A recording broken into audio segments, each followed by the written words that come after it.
Un gran error y que no nos hace entender este proceso es pensar en dos bandos, ¿no? Españoles contra incas. No existía el bando de los españoles. Quienes lo vencen a Manco Inca no fueron españoles, fueron chancas, fueron huancas. Los que rompieron el cerco, el asedio de Lima, fueron los huaylas.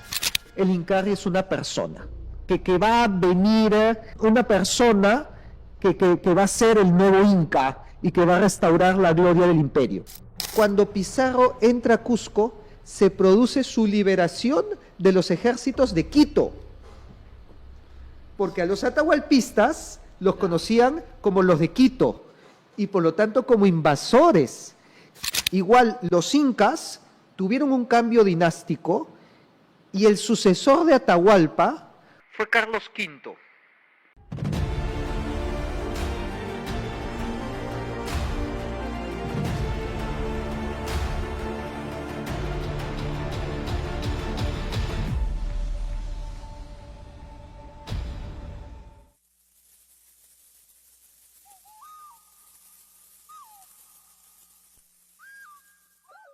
Buenas tardes, amigos de Apresión. Les saluda su servidor José Albújar, en esta ocasión para presentarles este nuevo espacio llamado Sobre la Mesa, un espacio en el cual vamos a intentar entrevistar personajes que tengan ideas que aportar al colectivo. Vamos a tocar materias diversas como historia, geografía, geopolítica, economía, misticismo, metafísica.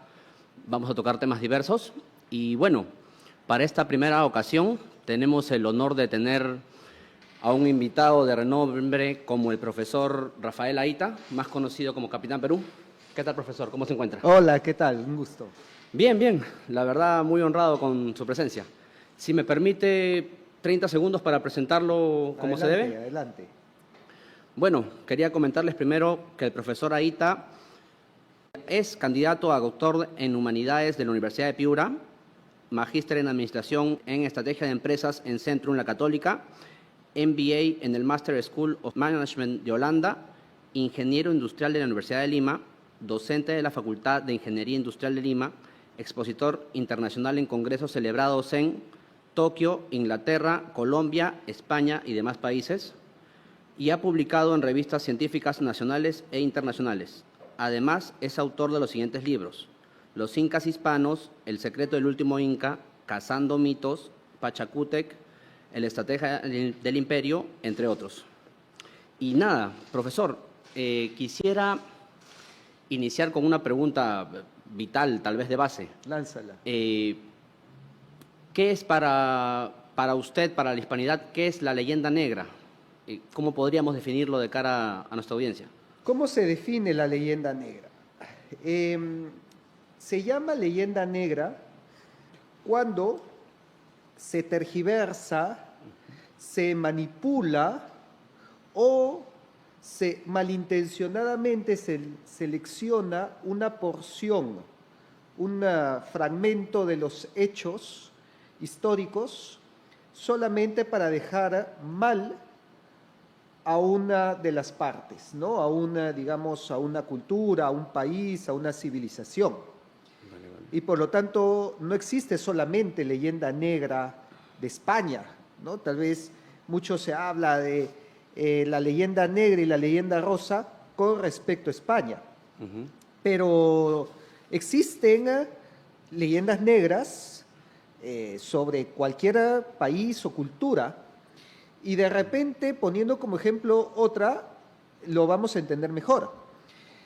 En Ecuador existe una leyenda negra contra los incas. ¿Y de qué habla un poco esa leyenda negra? ¿Qué es lo que nos dice? Porque claro, a nosotros eso es impensable, porque en el colegio nos enseñan a admirar a los incas, ¿no? Que construyeron Machu Picchu y tuvieron un gran imperio y fueron prácticamente el culmen de la civilización andina.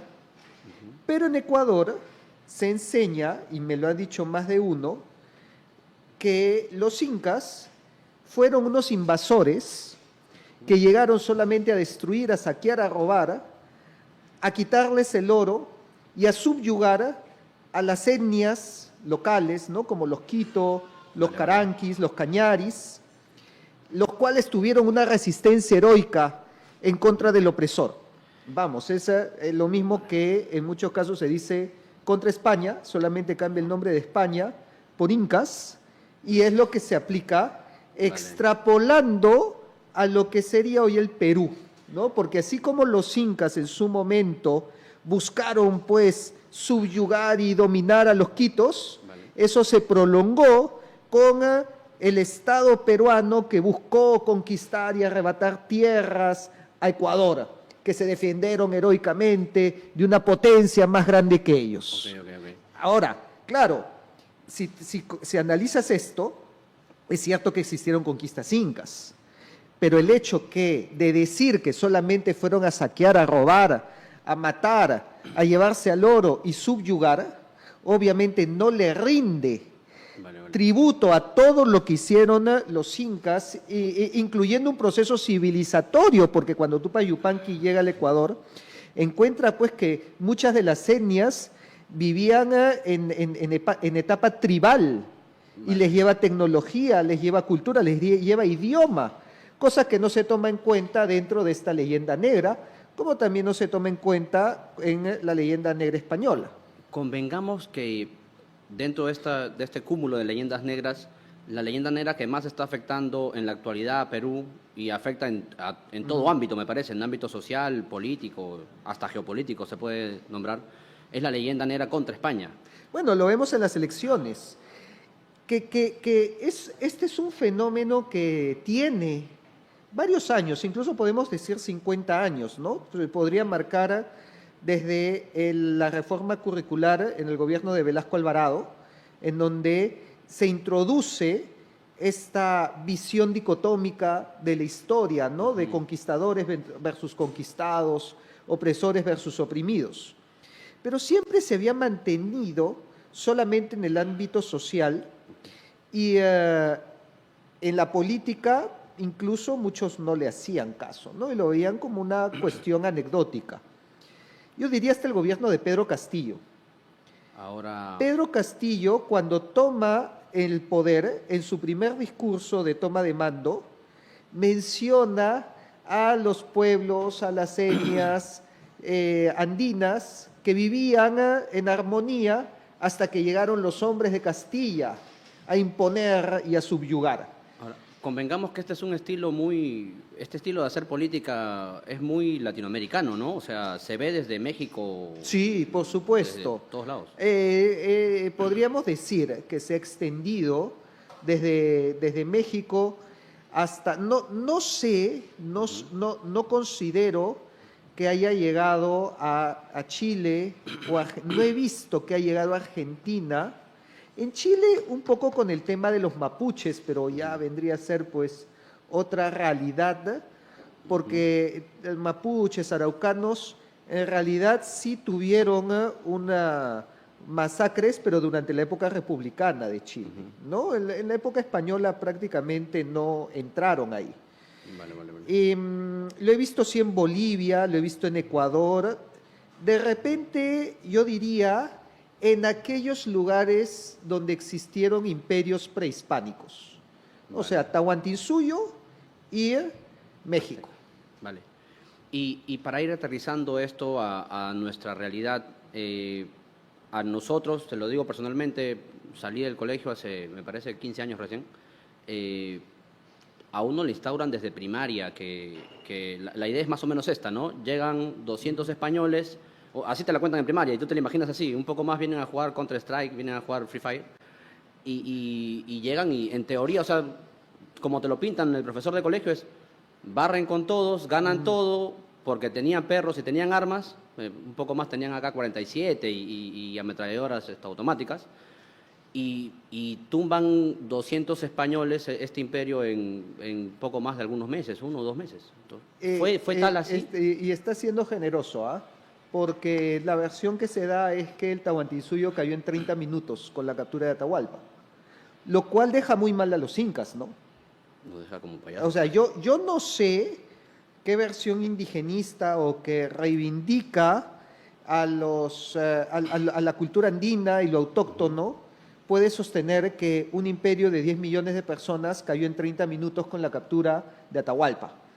Y pensar que eso nos es positivo, cuando en realidad es todo lo contrario. Gorgorowski ya nos advertía que el enseñar esa versión de la historia nos acompleja. Pero ¿qué? Por supuesto que nos acompleja. Obviamente, pues si estás diciendo que el gran imperio del Tahuantinsuyo cae por poco menos de 200 españoles, te genera pues una minimización y obviamente daña el autoestima actual incluso. Y es por eso que esa es una falacia, además que es insostenible. Y incluso yo diría es una utopía. No puede caer, por más tecnología, armas que tengan, un imperio de tal magnitud en tan poco tiempo y con tan pocas personas. Cuando la realidad es que podemos hablar acerca de un conjunto de enfrentamientos y pactos, porque acá hubo una coexistencia, una convivencia de los incas que se rebelaron como Manco Inca, con los incas que negociaron y usaron la diplomacia, como Paullu Inca, y que ambos consiguieron una posición a través de sus propios medios. Y esta es una cuestión que duró 30 años y que derivó en lo que se llama la Alianza Hispano-Inca, que pocos se saben también y no se enseña para nada. No se toca. No se toca que Sairi Túpac, hijo de Manco Inca y segundo Inca de Vilcabamba, sale de Vilcabamba hasta Lima para encontrarse con el virrey Hurtado de Mendoza y firmar una alianza con Hurtado de Mendoza, una alianza hispano-inca, ¿no? Donde las panacas se reunían nuevamente y donde el reino de Vilcabamba se incorporaba al reino del Perú. Entonces, vamos, imaginemos, y esto es algo que estoy buscando que se promueva bastante y que incluso el año pasado se hizo, representar la llegada del Inca Sairi Túpac a Lima. Es algo que por primera vez se hizo el año pasado en las fiestas de Lima y que esto, si nosotros lo trabajamos bien, debería ser el Inti Raymi limeño. Sin ser un Inti Raymi, porque no es un Inti Raymi, pero es un hecho histórico. El Inca Sairi Túpac, cargado en su litera y con una corte de 300 siervos, llega a Lima y se reúne con el virrey y con el arzobispo y acuerdan el unificar al Perú. Vamos, eso hasta turísticamente nos es algo que se puede ofrecer de manera muy vistosa y que incluso a los mismos peruanos nos rompe esquemas, porque no hemos visto a un inca reuniéndose con un virrey así nomás. Ahora, yo quisiera dejar un mensaje para la audiencia, si me permite, es dense cuenta cómo el 90% de las cosas que acaba de decir el profesor no están en el psique colectivo, no lo tocaron ni en primaria, ni en secundaria, ni en posgrado. O sea, es una eliminación sistemática de la historia casi adrede. Entonces, profesor, si usted podría explicarnos, en contraposición a cómo creemos los peruanos, y me incluyo, cómo creíamos los peruanos que cayó el imperio tan rápido y con 200 españoles, en realidad, ¿qué fue lo que pasó? ¿Cómo llegó a caer el imperio? Si pudiera explicarlo a nuestra audiencia. No, es que no llegó a caer. Ahí está el detalle. Ese es el... Mira, y para esto voy a citar la frase de un virrey mismo. O sea, no es que busque ni siquiera un cronista. El virrey Luis de Velasco habla del imperio peruano fundado por Manco Cápac I. Y fíjate la visión que se tenía en la época y cómo dista de la que tenemos el día de hoy. No, el día de hoy tenemos todos ya asumidos, cayó el Tahuantinsuyo. Cayó el Tahuantinsuyo, cayó el imperio inca y se acabó la cuestión.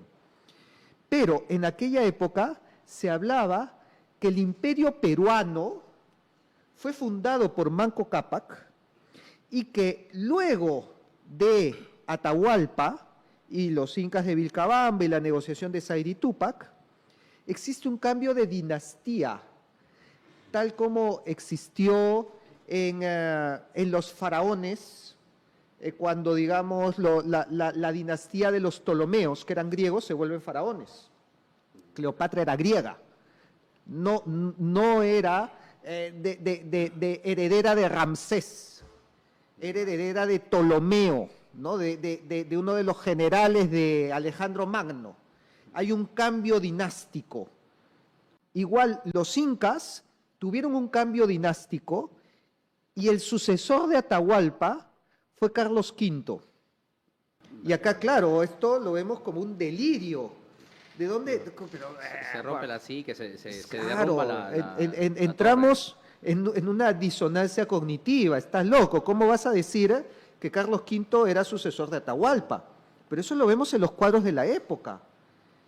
Nos vamos nomás aquí a la Catedral de Lima y yendo hacia la sacristía de la catedral hay un cuadro en donde están los 14 incas y luego de Atahualpa está Carlos V, Felipe II, Felipe III y los demás reyes de España como sucesores de los incas. Es más, a Atahualpa se le coloca como 14º rey del Perú, siendo Manco Cápac primer rey del Perú, y Carlos V el 15º rey del Perú. O sea, hay desde el punto de vista español en este tema, hay una continuidad del imperio. Hay una continuidad del imperio con un cambio dinástico en el incanato. Y en esa época estaba muy presente esto, ahora se ha perdido Ahora se ha completamente. perdido totalmente. Entonces, claro, para la época nunca cayó el Tahuantinsuyo, o nunca cayó el imperio peruano, como se llamaba, ¿no? No se le decía Tahuantinsuyo en aquella época. Y para el peruano de a pie, como uno mismo, ¿cómo es que estos 200 españoles que llegan, en teoría, muy cansados desde Ecuador, desde Tumbes, cómo es que estos 200 españoles terminan por cambiar de dinastía y cambiar el paradigma un poquito por acá, ¿no? Si usted nos lo podría comentar. ¿Por qué? Porque existía una guerra fratricida, una guerra entre hermanos, entre Huáscar y Atahualpa. Muy cruda la guerra.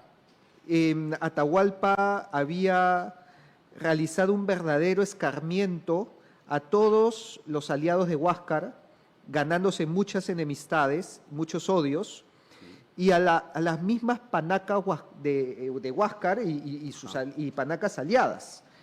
Porque cuando sus generales, Quisquis y Chalcuchímac, toman Cusco, arrasan con la familia de Huáscar y queman la momia de Tupac Yupanqui, lo cual era una afrenta terrible. Los cusqueños nunca perdonaron eso. Y por lo tanto, cuando Atahualpa es capturado por Pizarro, eso en Cusco se ve como justicia divina.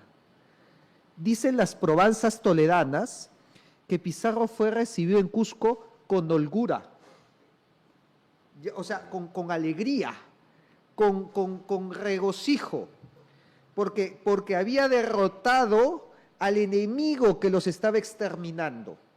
Es más, si leemos el libro de Francisco Pizarro, escrito por José Antonio del Busto, menciona que cuando Pizarro entra a Cusco, se produce su liberación de los ejércitos de Quito. Porque a los atahualpistas los conocían como los de Quito y por lo tanto como invasores que habían invadido, capturado y masacrado Cusco.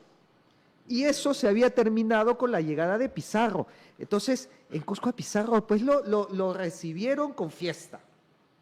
Y no solamente, y Pizarro entra a Cusco brazo con brazo de Manco Inca, que era el sucesor, era el nuevo Inca, y aliado de Pizarro porque era enemigo de Atahualpa. Y no solamente con Manco Inca, con otras etnias que lo habían apoyado, como los cachamarcas, como los chachapoyas, que eran enemigos de Atahualpa, y que, como los cañaris, cruentos enemigos de los incas, y que por eso apoyaron a Pizarro. Entonces, no eran solamente estos 200 españoles, eran 200 españoles y todas las etnias que los apoyaron, y además las panacas de Huáscar y los aliados de Huáscar que quedaban en el Cusco. Sucede que esa alianza se termina con la rebelión de Manco Inca, que claro, Manco Inca se subleva porque Gonzalo Pizarro se portó de manera realmente abusiva con él. Entonces, Manco Inca se subleva y busca expulsar a los españoles, pero no todas las panacas de Cusco lo siguen tampoco. Y este es el caso de Pauyu Inca, hermano de Manco, y que ayudan a los españoles. Y que durante la rebelión de Manco Inca, quienes lo vencen a Manco Inca no fueron españoles, fueron chancas, fueron huancas. Los que rompieron el cerco, el asedio de Lima, fueron los huaylas, comandados por Contarhuacho, que era la suegra de Pizarro. Vale, vale. Convengamos que 2 puntos acá. Esta conquista, como lo que usted nos comenta, es más un tablero de ajedrez tipo Game of Thrones, un tablero de ajedrez tipo... Un tablero de ajedrez en donde imaginemos que no existe, en lugar de que existan piezas blancas y negras, existen piezas blancas, negras, rojas, amarillas, azules y verdes. Y cada uno velaba por sus intereses y este es un Porque terreno más gris. un gran error y que no nos hace entender este proceso es pensar en 2 bandos, ¿no? Españoles contra incas. No existía el bando de los españoles contra el bando de los incas. Porque para empezar tenemos que el bando de los incas estaba dividido. Atahualpistas y huascaristas. Y luego también por Manco Inca y por Pauyu Inca. Y luego también habían otras etnias como los huancas, los huaylas, los chachapoyas que jugaban su propio partido y sus propios intereses. Y el bando español tampoco estaba unido, porque entraron en guerra civil, en guerra entre los mismos conquistadores, entre los pizarristas y los almagristas.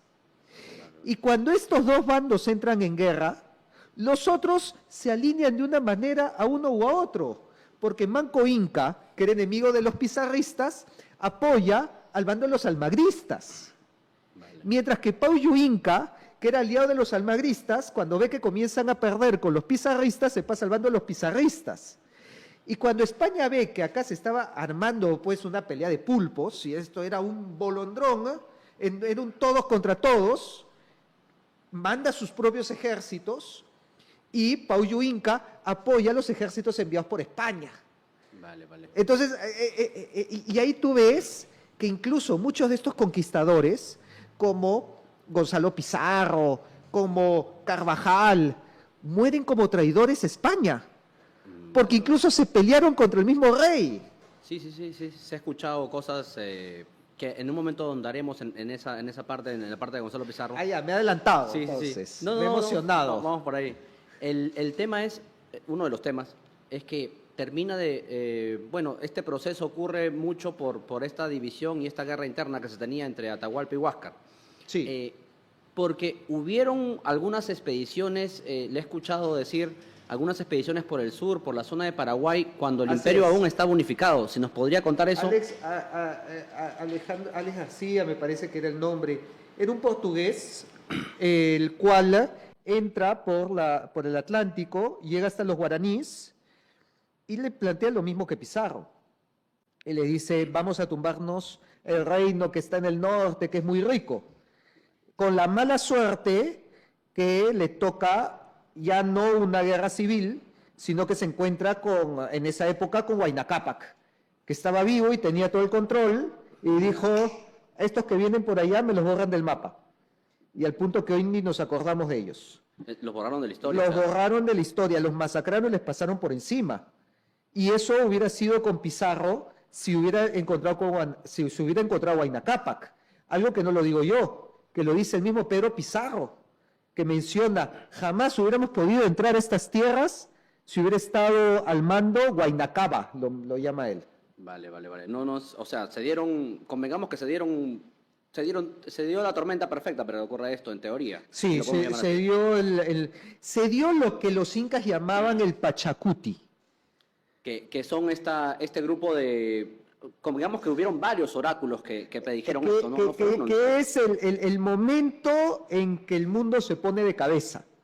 Ocurre cada ¿no? ciertos años. Y que ocurre cada ciertos años y que los incas ya lo sabían, que iba a suceder, porque vinieron los oráculos y las señales, ¿no? Se tiene pues esta este famoso suceso durante el Inti Raymi, en que Huayna Cápac está celebrando el Inti Raymi en la Plaza Mayor de Cusco, y viene un cóndor que está siendo atacado por un montón de avecillas, y el cóndor se desploma y cae muerto en plena Plaza de Cusco en el Inti Raymi. A ver, ¿cómo interprete? Ya que más señal, pues. Es que necesitas un letrero de fluorescente para que te diga, acá va a venir una catástrofe, ¿no? Y que de hecho el letrero de fluorescente de repente sería el famoso cometa, que también pasa un cometa verde justo antes que muera Huayna Cápac, y lo vuelve a ver Atahualpa. Y Pizarro cuenta que encuentra a Atahualpa una noche muy triste, y Atahualpa le cuenta que es porque ha visto pasar un cometa verde, y el último que pasó anunció la muerte de su padre Huayna Cápac, y que por lo tanto él también iba a morir. Sí, sí. En esta América precolombina, mira, lo mismo ocurre, sé que en México. Encuentran la piel de un jaguar, el espejo se rompe, se incendia el templo, no recuerdo el nombre del dios azteca ahora, pero se incendia el templo como casi de la nada. Si lo pueden buscar al rato, las señales que hay para que caiga el imperio azteca son muy interesantes. Y acá en Perú pasa lo mismo. Sí, pasa lo mismo. Tenemos el oráculo de Pachacámac, que anuncia también la derrota de Atahualpa. El oráculo de Catequil, ahora que hablas de la quema de templos, Atahualpa manda a destruir el oráculo de Catequil.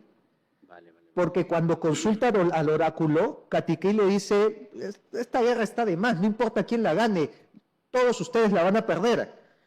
Y Atahualpa se arrebata tanto, le da tanta cólera, que manda a lanzar al ídolo, lo lanza al río, al sacerdote, al oráculo, le corta la cabeza y manda a quemar a todo el oráculo. Vale. Convengamos que, haciendo un pequeño juicio de valor, si se me permite, un rey no debería reaccionar así, ¿no? Alguien que manda no debería ser tan iracundo como para acabar quemando un oráculo. Atahualpa era muy arrebatado. Por algo no le tocaba, ¿no? Y Huáscar también, ¿ah? Huáscar fue muy imprudente. Y yo diría que Huáscar precipitó más bien la guerra. Porque algo que poco se habla es que Huáscar tuvo otra rebelión anterior a la de Atahualpa. Ajá. Pero podría contar. La aplastó, ¿no? O sea, no prosperó esta rebelión, pero Huáscar quedó paranoico y comienza a llamar a todos sus hermanos y a todos los curacas a que le rindan juramento a él, del juramento de lealtad. Y Atahualpa, que estaba en Quito, le dicen, no vayas. No vayas. Exacto. Cosa que era común entre los hermanos incas, ¿no? Había incas, como veían enemigos entre sus hermanos, los decapitaban y se acabó, ¿no? Entonces le dijeron a Atahualpa, no vayas, pero Atahualpa le envía regalos a Huáscar, reconociéndolo como inca. O sea, Atahualpa lo reconoce a Huáscar y le envía regalos y le dice, sí, tú eres el inca y yo te reconozco, no voy a ir porque me gusta mantener mi cabeza sobre mi cuello, pero vamos, aquí te estoy enviando esta misión, ¿no? Estos emisarios. Convengamos entonces que el imperio en esas épocas había caído en manos o sea, estaba disputándose entre dos personas que no eran tan admirables, por así decirlo. Para nada. Eso explica muchas cosas. Huáscar le devuelve a Atahualpa la cabeza de sus emisarios, cortada, y le envía ropa y maquillaje de mujer.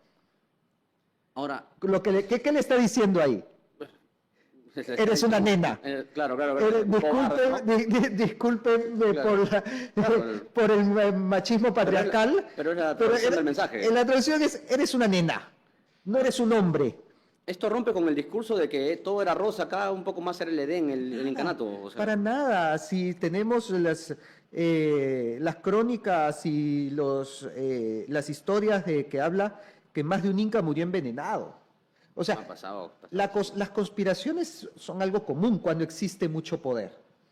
Y conspiraciones existieron, y obviamente Atahualpa, cuando vio eso, ya pues ahí sí, como diría el Chavo, le tocaron el 8, y por eso digo que la sublevación de Atahualpa fue precipitada por el mismo Huáscar, Y es por eso que cuando Huáscar cae capturado y entra amarrado a Cusco, sale su madre y lo cachetea.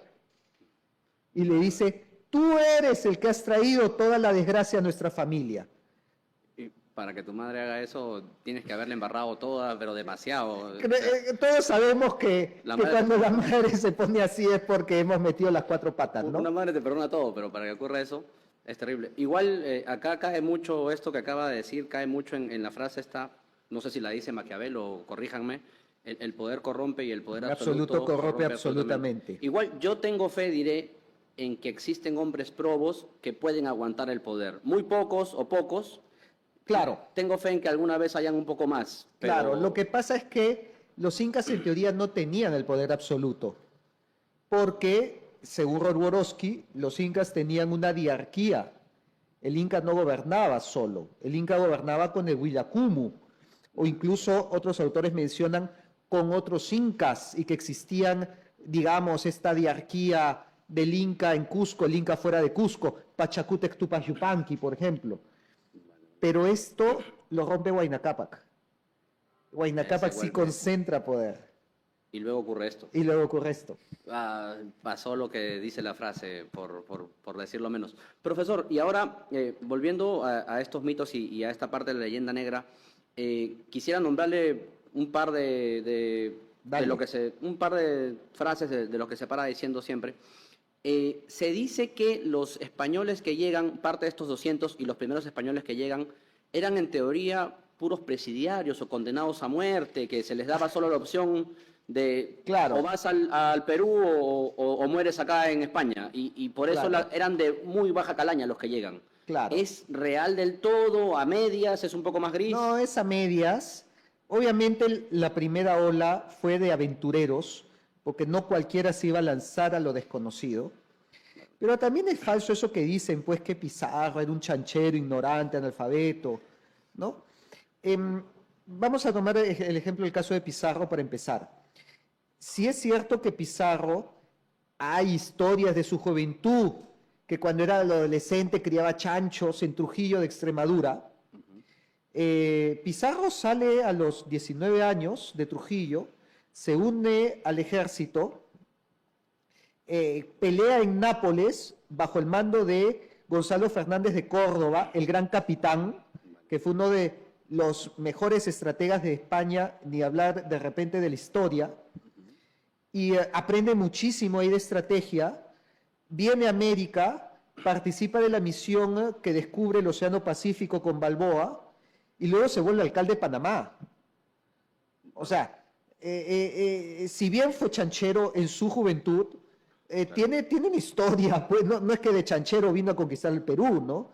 Tiene más bien, diría yo, incluso una historia de superación.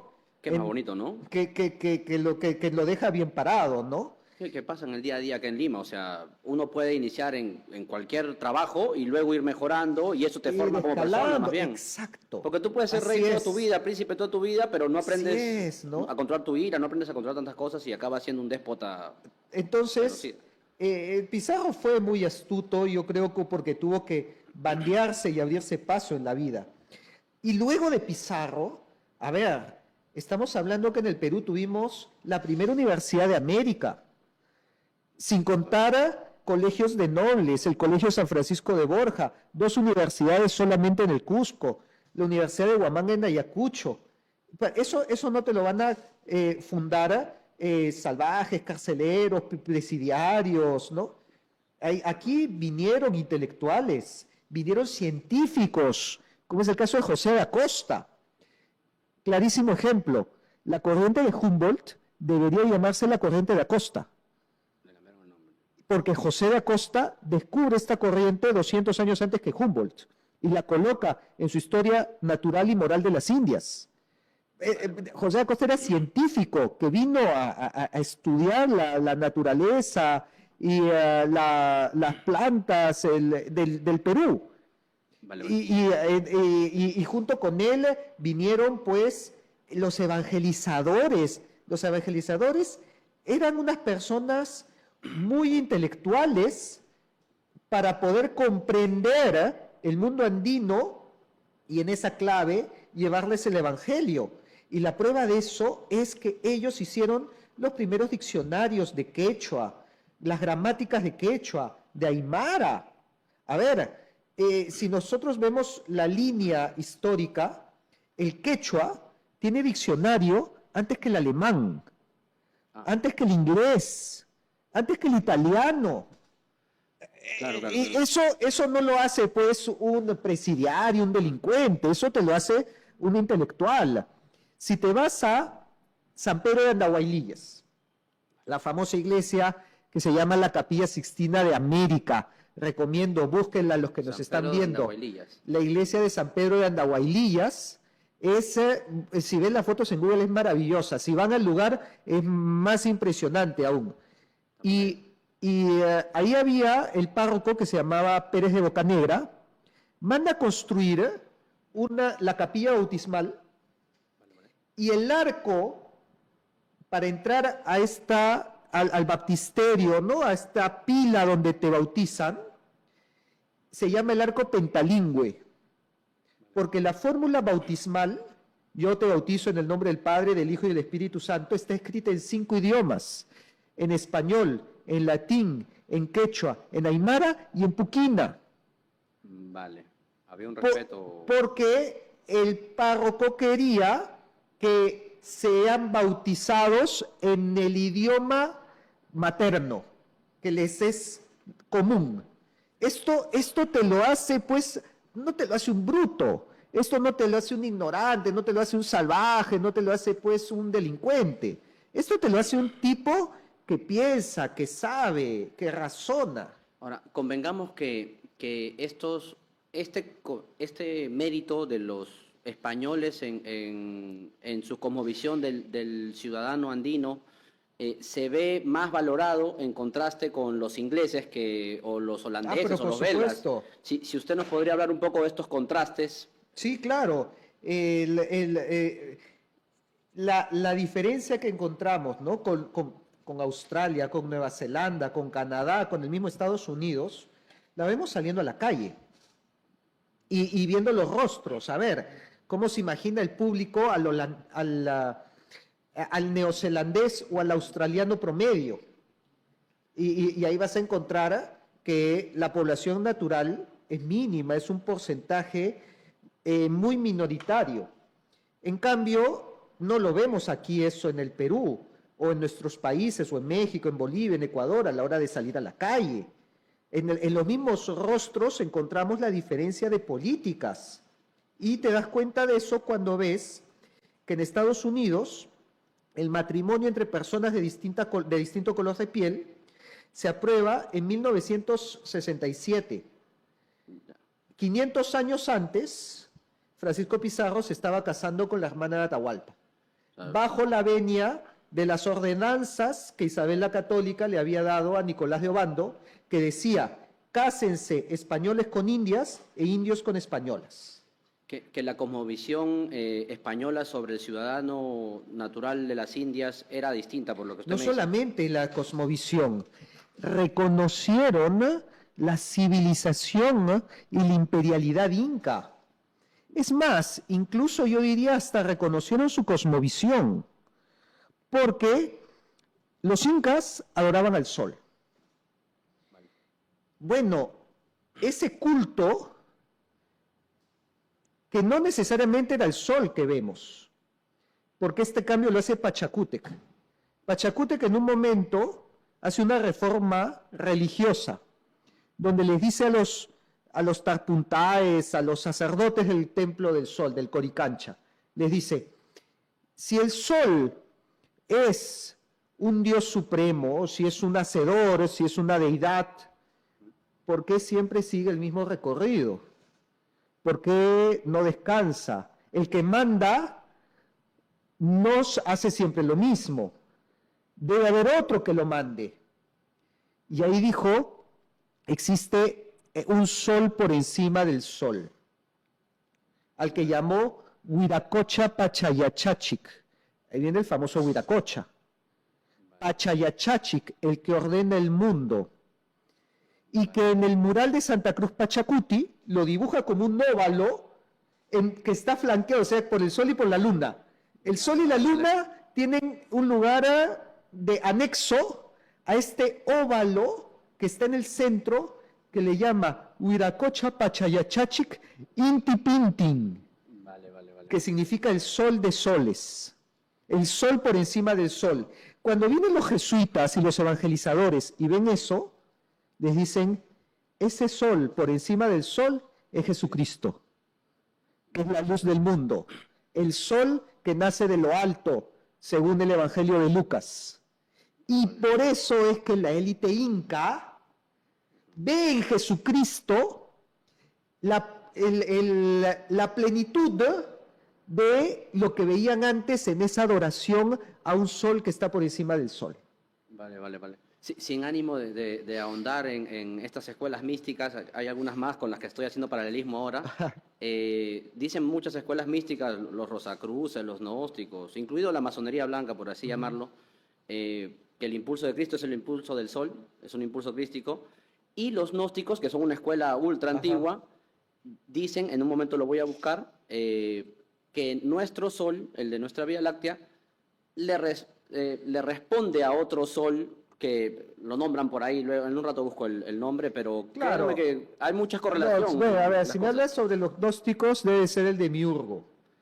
Que una cuestión del demiurgo de los gnósticos es algo que ni siquiera el día de hoy se entiende. No sé cómo lo entendieron en esa época. Los gnósticos se mandan un raye entre dioses y entre creadores y hacedores y emanaciones, que no me meto yo mucho en eso Sí, porque termino perdiendo. No, es demasiada información, me parece. Es mucha información, ¿no? Sí, sí. Pero hay algo que se llama las semillas del verbo, semina verbi, Ajá. y es que cada cultura llega a su manera y de forma racional Vale. a la verdad divina. Y puede ser de manera imperfecta, porque no tiene la revelación, puede ser de una manera incompleta, pero tienen estos atisbos de la verdad que los jesuitas supieron detectar, no solamente en el Perú, en Asia, en todas las misiones que hicieron, comenzaron a conectar y decir, oye, pero mira, lo que dice el Evangelio, también encontramos esta parte acá, y unieron esos lazos para decir, todo lo que ustedes dicen se completa en la figura de Jesucristo, Claro, claro, claro. que es el sol. Y es por eso que hasta el día de hoy en Cusco, la fiesta religiosa más importante es el Corpus Christi, Vale. en donde sale el cuerpo de Cristo en una custodia con forma de sol. Y los que presidían esa procesión eran los descendientes incas, Vale. que para ellos les calzaba. La adoración al sol, bueno, acá nos ha venido el sol encarnado. Y por eso, y ahí viene la continuidad. Y ahí viene pues que no existe este quiebre, al menos entre las élites, porque la élite inca aceptó plenamente, se integró dentro del virreinato. Y claro, eso recién se rompe en 1825, se rompe con la independencia. Y es por eso que el día de hoy los descendientes incas están en el anonimato, o no los conocemos, o no son públicos. Pero eso no era así, eso no fue del virreinato. En el virreinato los incas eran nobles y incluso tuvieron más poder que en el incanato porque tenían más alcance también. Recordemos que el Perú virreinal abarcaba desde Panamá hasta la Patagonia. Una extensión. Toda Sudamérica, excepto la franjita que les dieron a los portugueses con Brasil. Pero desde Panamá hasta la Patagonia era el Perú. Eso es algo que nosotros como peruanos no estamos conscientes. Porque Pero- tenía un trópico, desde un trópico para acá. Claro, una el- franja, el- era como Chile, pero en el Atlántico. El una Tratado de cosa así. Tordesillas que marca eso. Eso es algo que he conversado con un periodista argentino, Patricio Lons, Vale, vale. y que él es argentino y me dice, escribió un artículo que se llama La peruanidad de los argentinos. Y es que no les cuentan ni a los argentinos, ni a los colombianos, ni a los venezolanos, menos pues chilenos, menos ecuatorianos y bolivianos, no les cuentan su pasado peruano. Pero ellos fueron Perú. Ese es algo que choca cuando se los digo, pero que está en los documentos. Incluso tú tomas un héroe argentino, Manuel Belgrano, que lo conocemos más por el equipo de fútbol que por el personaje en sí.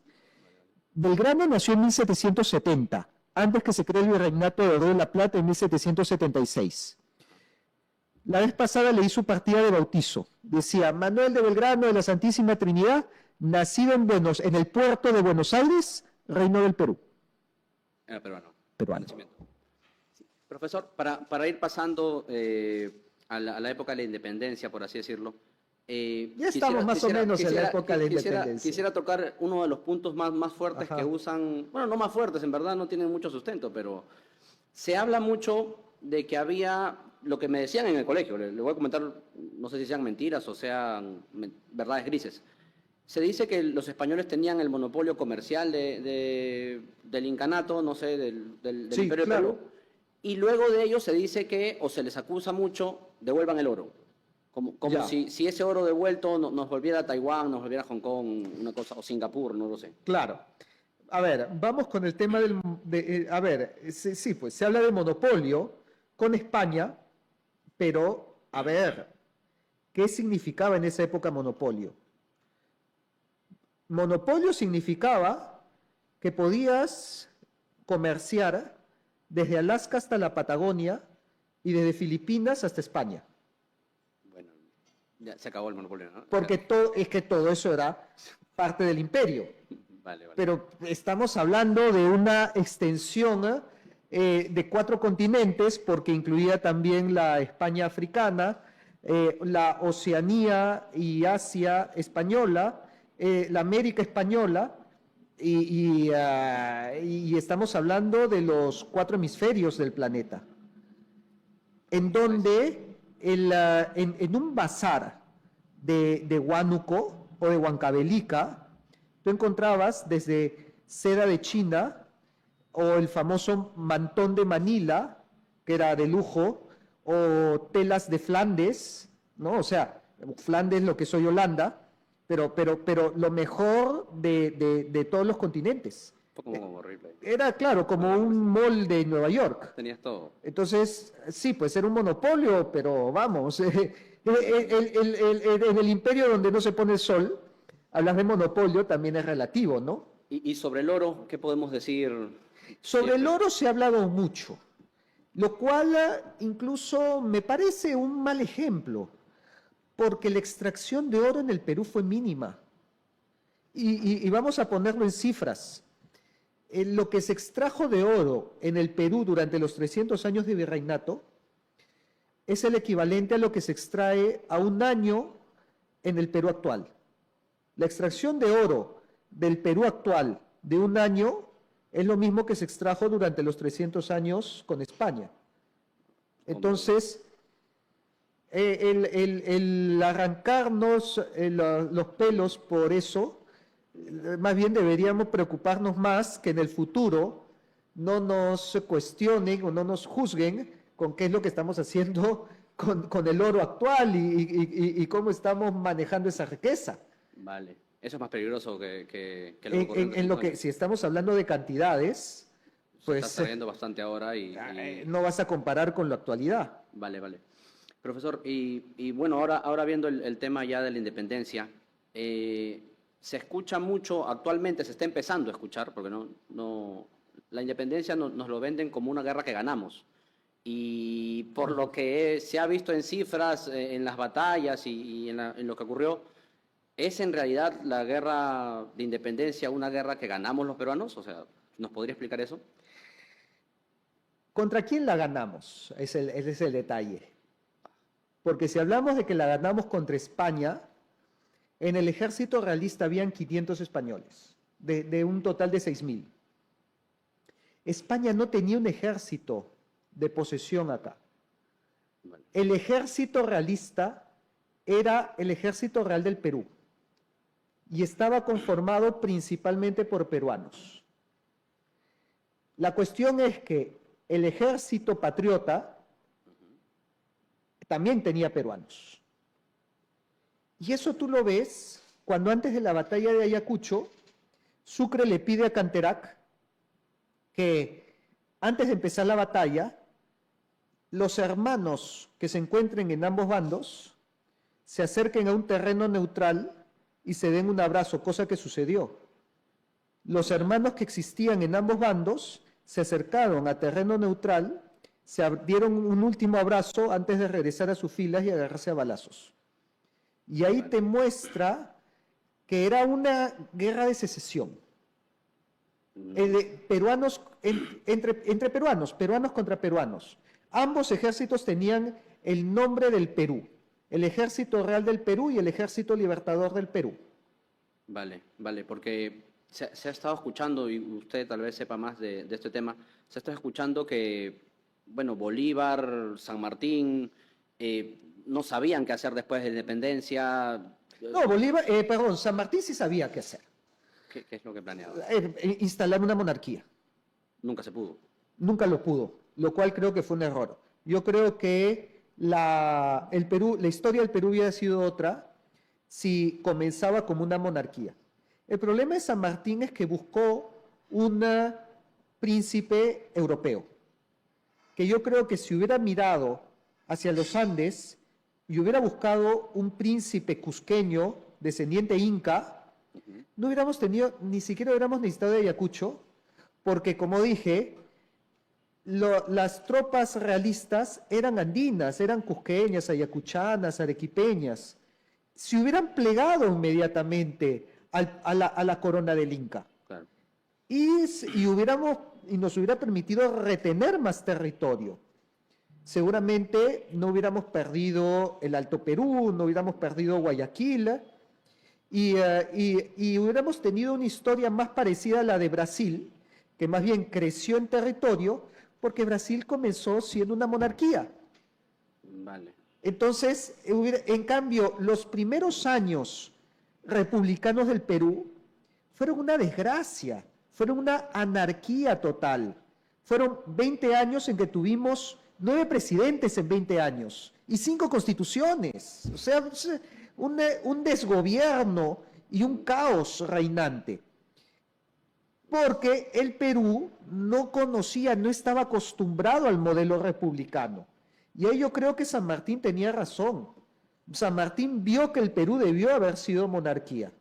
El problema es que el proyecto de San Martín no prospera, principalmente por Faustino Sánchez Carrión, que era el ministro de Bolívar, y muchos republicanos que terminan haciendo que San Martín se vaya del Perú y que más bien venga Bolívar y Bolívar imponga la república a rajatabla, ¿no? Porque Bolívar fue el primer dictador del Perú, aplicó una mano dura con Perú, incluso apelando a la bala, porque mandó a fusilar criollos, ¿no? Como este famoso Berindoaga, que lo mandó a fusilar porque se le oponía.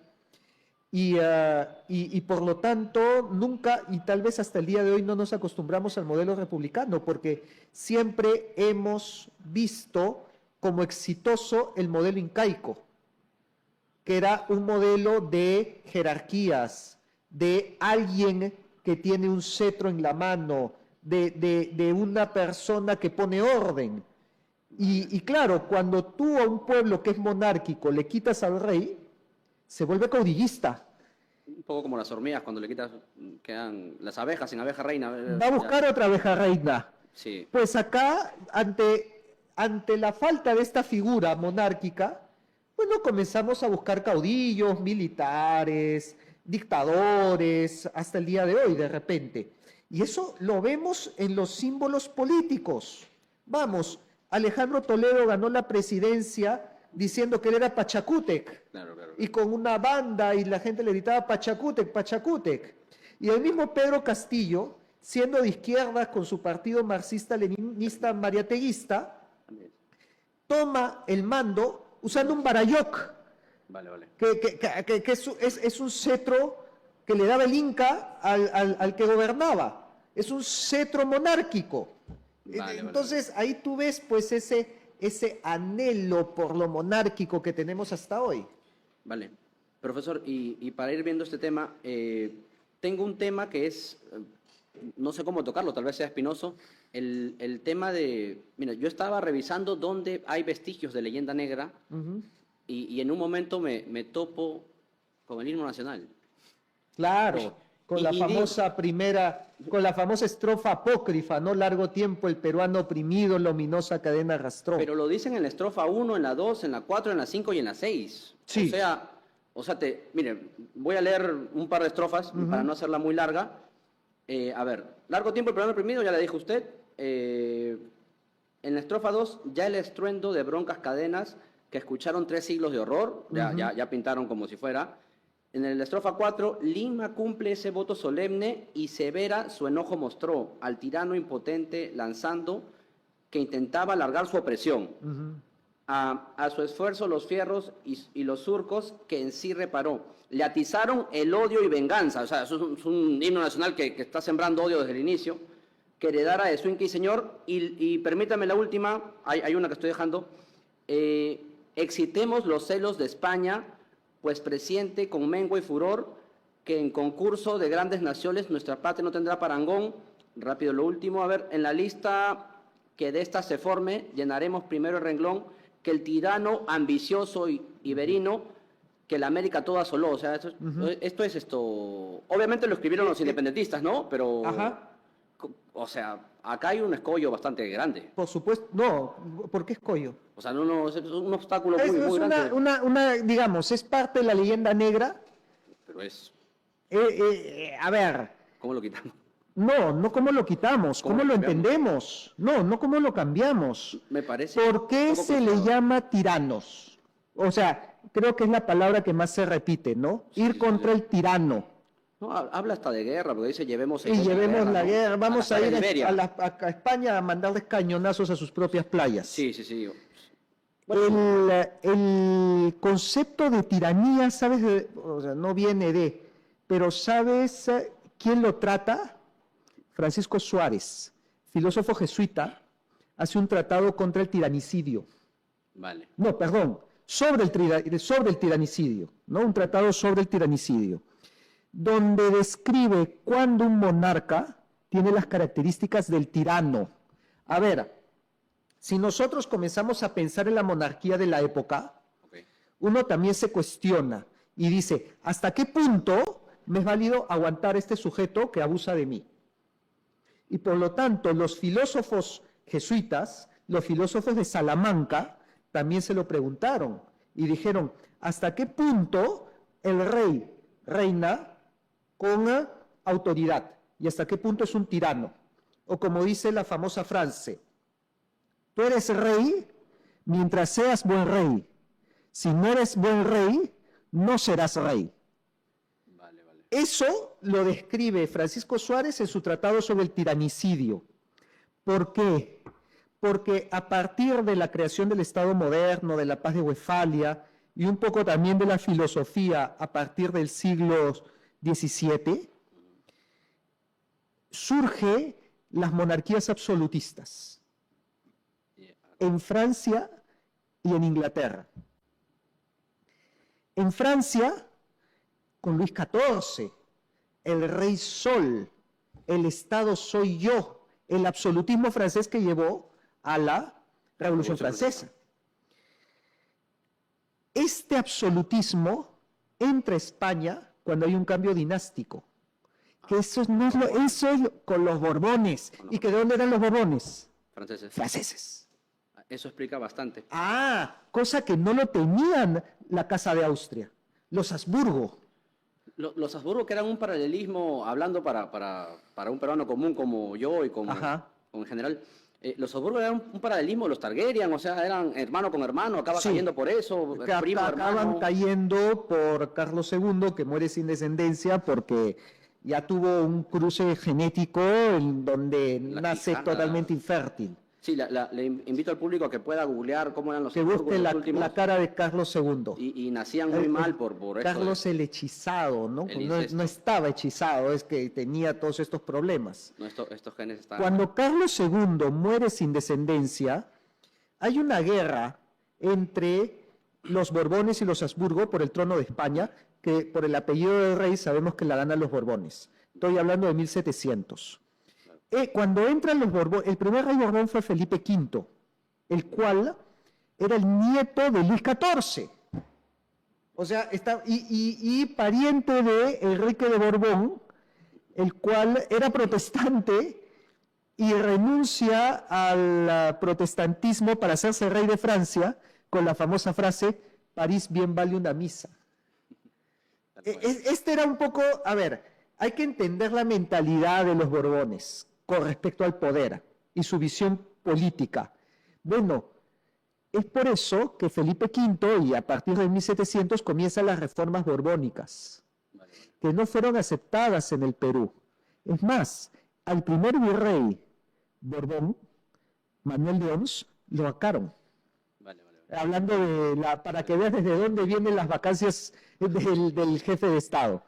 Lo vacan a Manuel de Oms. Hay una resistencia que también gatilla la rebelión de Túpac Amaru II y que incluso desencadena en los movimientos de independencia, porque los intelectuales, a ver, si hablamos de los intelectuales próceres de la independencia, tenemos a Juan Pablo Vizcarra y Guzmán, que era jesuita.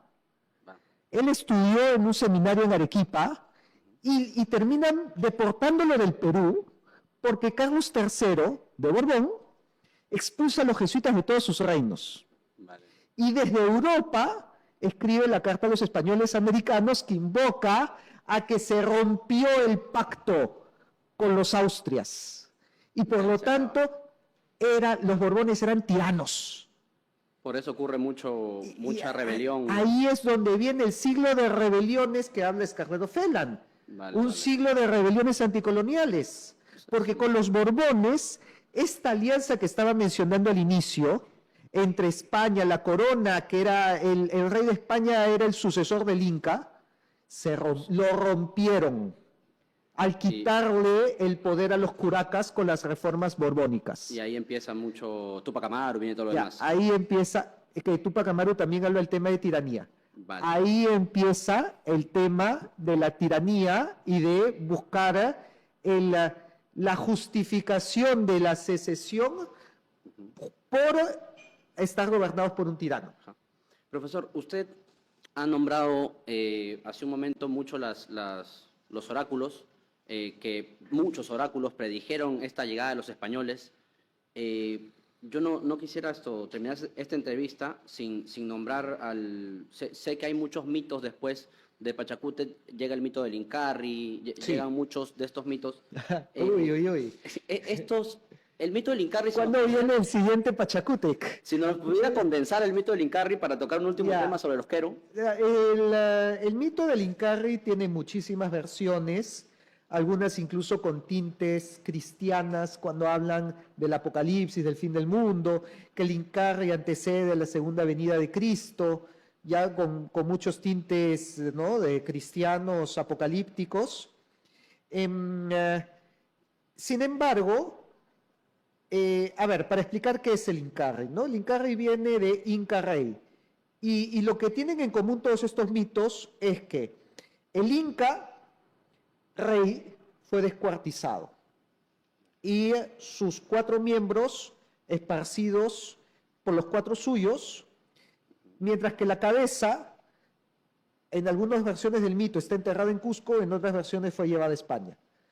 Pero lo que te dice es que la cabeza sigue viva, está creciendo bajo la tierra y se está hundiendo otra vez al cuerpo. Y cuando regrese el Inca Rey otra vez completo, no dejará trapo sin arder y retornará a estas tierras a una gloria mayor que la del incanato. Un mito así, pues, ¿no? Muy bueno. Que tiene varias interpretaciones, ¿no? Algunas más literales, otras más... Hay las interpretaciones más literales. Por ejemplo, la interpretación más literal te dice que el Incarri es una persona. Claro. Que va a venir una persona que va a ser el nuevo Inca y que va a restaurar la gloria del imperio. La versión es más suave, te dice que el Incarri son los países que conforman el Tahuantinsuyo y que se han sido divididos y que se volverán a unir. Hay que te dicen que el Incarri somos todos nosotros y que cuando nos unamos retornaremos, ¿no? Yo me adhiero a esa última versión un poco. Sí, Un poco. sí, seguramente sí. Hay otros que te dicen que el Incarri es una persona y que ya nació. Y que la están buscando. Y que la están buscando, así es. Tal cual. ¿Y por qué ella nació? Porque cada uno de estos cambios, cada Pachacútec, sucede cada 500 años. Vale. Y el último fue 1532. Y ya toca el siguiente. Y hasta para el 2032 ya deberíamos estar. Ahora, que si tú te das cuenta también para el 2032 el Perú está llegando, gateando y buscando un nuevo sistema y viendo que ¿no? Sí. Que muchos dicen que esta es ya la decadencia de un sistema que no da más. Sí. Entonces, ¿qué va a pasar? ¿Qué va a pasar a los 500 años de la muerte de Atahualpa? ¿Aparecerá el cometa verde de nuevo? Yo les digo, si sale por ahí la noticia de que hay un cometa verde en el Perú, preocúpense. Yo prendo mi alarma y me hago un búnker. Compren Bitcoin y búsquense un búnker. Sí. Ahora, yo quisiera, no quisiera despedirme del público sin antes nombrarles, ya hablamos mucho de los oráculos y esto que es una tradición del mundo antiguo, no es cualquier cosa, y de hecho los oráculos predijeron esto. Ahora tenemos al pueblo de los Quero, este pueblo en Cusco que como que se autoexilió en los Andes hasta 1956 y volvieron. Ahora sus representantes son los Alto Misayoc y los Pampa Misayoc. Sí. María Pasa. ¿Sigue viva María Pasa? Sí, está viva. ¿Cuántos años? ¿Más de 90? Casi 100. Pero estos señores saben vivir casi lo que quieran. María Pasa, según me dijeron... La tengo acá citada. Ya léela. Ya, léela. Y quisiera que nos quedemos con estos mensajes. Mira, un mensaje, por ejemplo, de María Pasa es, regresando de España. La cito textualmente. A Madrid, España, la siento como mi propia tierra. Me gusta mucho estar allí. Roma, Rumanía, Milán también, Portugal, me gustan. A mi corazón le gusta estar en esos lugares. Ahora trabajaremos, nos acompañaremos, trabajaremos juntos como un solo corazón, como una sola familia a nuestra madre tierra. Aguanta, ¿María Paz es hispanista entonces? Yo creo que está más... ¿Qué va a decir la gente de izquierda de esto? Se va a querer matar. Oye, claro, va a entrar en un trompo intelectual, una disonancia cognitiva. No, calambre cerebral, o sea, aneurisma, algo tiene que dar después de esto. Tremendas las palabras. Mis saludos a María Pasa. Yo soy Team María Pasa. Sí, no, yo también. Y eso es lo que queremos decirles al público. Lo que dicen los Alto Misayoc y las corrientes espirituales y las escuelas místicas es, se necesitaba que lleguen los españoles para darnos un poco de mente y estructura y estas cosas, y con el corazón andino que ya tenemos y esa fuerza bastante empática y bastante de luz, yo creo que el peruano tiene que abrazar sus dos orígenes. Es como abrazar a una persona que abraza tu origen de tu padre y tu madre. Eso que tú has dicho es también un oráculo. Porque así como hubieron oráculos en la época de Huayna Cápac, uno de los oráculos actuales que más he escuchado que se repite es el del vuelo del águila y el cóndor, que es el águila y el cóndor volarán juntos para hacer volar a nuestros pueblos. Y eso se entiende, tiene muchas interpretaciones, pero el cóndor es el mundo andino y el águila el mundo occidental. Y te dice que ambos tienen que volar juntos, tienen que entenderse para que recién podamos despegar y ser fuertes. Entonces, sí, va con lo que nosotros decimos. Va con, a ver, esto no sé, pues tildenlo de hispanistas a los oráculos, pero es lo que anuncian, ¿no?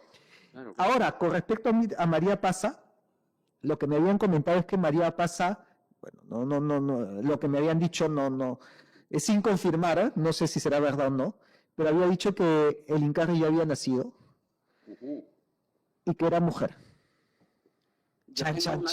Yo tengo una info tengo una info de que una lista probable, sin Incarris. Le va a sonar a chino esto. Se dice que hay una capa como de 5G sobre el planeta que es una peruana la que lo está cuidando. Es como que ella subió a cuarta, quinta dimensión y es una peruana la que lo cuida. Y esto lo dicen escuelas místicas, después Ah, ya. Después le dejo el link, escríbame al inbox, lo vemos por ahí. Ya sé que esto va a sonar a chino, pero ahí vamos. Ya, yo le pongo mi fichita a... Googleen a Drúmbalo, van a ver. ya, googleen a la princesa Maya Bon Asurgo.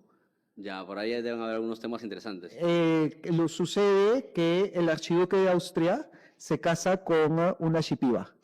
Ah, va. Y su hija, que se llama Amaya von Habsburgo Lorena, tiene la descendencia tanto peruana, pero también de los Habsburgo de la Casa de Austria, que fueron los que hicieron el pacto hispano-andino precisamente, hispano-inca. Y vale, con este mensaje más conciliador, porque lo que yo invitaría a la gente de izquierda es a darse cuenta que no puedes negar tu linaje español y no puedes negar obviamente tu linaje andino, pero hay que unir las cosas, ¿no? Hay que esperar. El cóndor y el águila deben volar juntos. Está en los oráculos. Dios mediante, vamos. Sí. Profesor, ha quedado muy corto el tiempo. Seguramente tengamos una segunda entrevista después. Encantado, por porque supuesto. créame que he tenido que por Y hacer los algunas que cosas. quieran saber más, también Por favor. acá tienen mi libro. Me lo firma ahora. Así es, Los Incas del Virreinato, donde hablo precisamente todo esto que hemos contado sobre los incas más a profundidad. Lo pueden encontrar contactándome a mi página de Capitán Perú, ¿no? Me buscan en redes Facebook y YouTube como Capitán Perú, en Instagram como Capitán Peruano y en TikTok como Capitán-Perú. Ahí me escriben, les puedo alcanzar el libro, sino también ver mis videos, las entrevistas que hago y mucho material histórico que les va a romper muchos de los esquemas que nos dejó nuestra paupérrima educación. Sí, es eso, ¿no? Y si lo van a rebatir, intenten buscar las fuentes y se conversa, ¿no? Estamos para conversar, hay que dejar de ser tan rígidos de mente, ¿no? Y nada, eso, profesor. Un gusto haberlo tenido acá. La verdad, El gusto es mío. muchas gracias. Vamos. Bravo, bravo, bravo.